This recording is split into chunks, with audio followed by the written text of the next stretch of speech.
Hello বন্ধুরা, আশা করি তোমরা সবাই ভালো আছো। আমি কিন্তু খুব ভালো আছি। নতুন আরেকটি ভিডিওতে তোমাদের সবাইকে স্বাগত।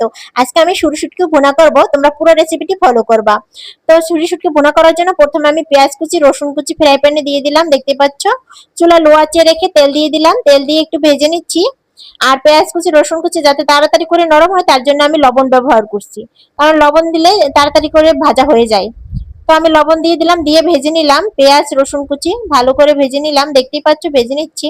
যখন পেঁয়াজ রসুন ব্রাউন কালার হয়ে আসবে, দেখতেই পাচ্ছ ব্রাউন কালার বানিয়ে নিতে হবে। তো সাথে দিয়ে দিলাম কাঁচামরিচ, এখন ভেজে নেব, ভালো করে ভেজে নিতে হবে।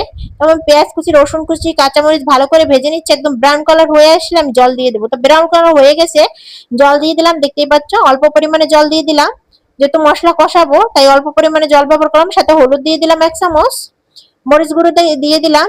আর যারা মনে করো শুকনো মরিচ খেতে পারো না, তারা কাঁচা মরিচও ব্যবহার করতে পারো, আর বাটা মরিচও ব্যবহার করতে পারো। আর ঝাল যার যার পরিমাণ মতো ব্যবহার করবা, কারণ সবাই একরকম ভাবে ঝাল খায় না।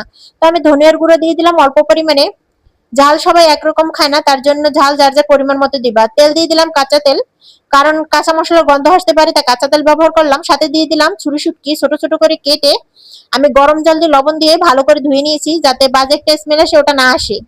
ভালো করে ধুয়ে দিয়ে দিছি, দেখতে পাচ্ছ কষিয়ে নিচ্ছি। বেশ সময় ধরে শুটকিটারে কষিয়ে নিলাম। কষিয়ে নিয়ে আমি বেগুন এবং আলু কুচি দিয়ে দিলাম, একটা বেগুন একটা আলু কুচি করে ভালো করে ধুয়ে তারপরে দিয়ে দিলাম, দিয়ে কষিয়ে নিলাম। ভালো করে কষিয়ে নিতে হবে, একটু সময় নিয়ে কষিয়ে নিতে হবে। তো কষিয়ে ঢেকে দিলাম যাতে তাড়াতাড়ি করে সিদ্ধ হয় এবং মশলাগুলো সব জায়গায় সমানভাবে মিশে যায়। ভালো করে কষিয়ে নিলাম, দেখতে পাচ্ছ নাড়িয়ে চাড়িয়ে মিশিয়ে দিলাম সব জায়গায়, যাতে মশলা সব জায়গায় সমানভাবে মিশে যায়।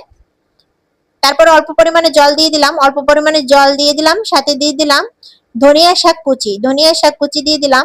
আজকাল এমনি তো ধনিয়া শাক বেশি পাওয়া যায় না, তো অল্প পরিমাণে দিয়ে দিলাম। আর ধনিয়া শাক যখন বেশি থাকবে শীতের সময়, তখন বেশি দিলে মজা লাগবে আরো বেশি। ধনিয়া শাক যত বেশি দেবো তত মজা লাগবে। তো দিয়ে দিলাম, দেখতে পাচ্ছ ঢেকে দিলাম। এরপরে দেখো হয়ে গেছে, নামিয়ে নিলেই হয়ে যাবে। বন্ধুরা, আমার ভিডিওগুলি ভালো লাগলে অবশ্যই পাশে থাকবা। সবাই সুস্থ থাকবা, ভালো থাকবা। ধন্যবাদ সবাইকে।